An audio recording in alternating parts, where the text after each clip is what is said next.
It's Tuesday, October 31st. Today's title, The Promise.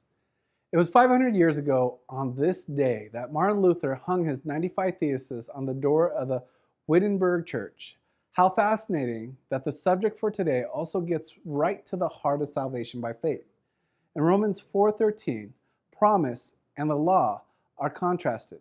Paul is seeking to establish an Old Testament background for his teaching of righteousness by faith. He finds an example in Abraham, whom all the Jews accepted as their ancestor. Acceptance or justification had come to Abraham quite apart from the law.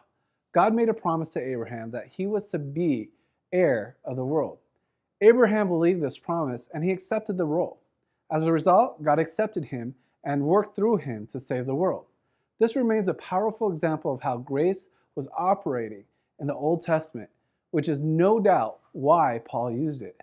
As we said in the beginning, it's important to remember to whom Paul is writing.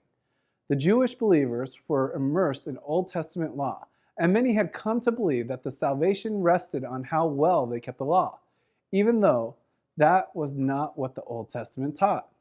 In seeking to remedy this misconception, Paul argues that Abraham, even prior to the law at Sinai, received the promises, not by the works of the law.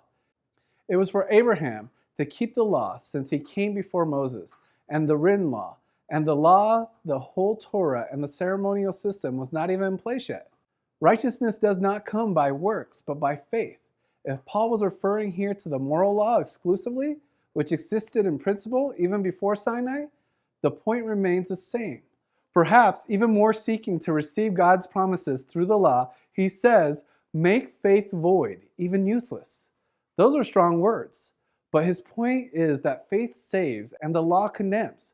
He's trying to teach about the pointlessness of seeking salvation through the very thing that leads to condemnation.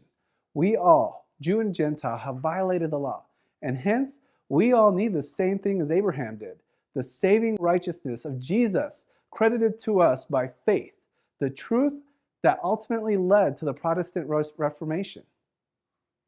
Thank you for watching, and please do not forget to share this video with all your friends and family. God bless you and have an awesome day.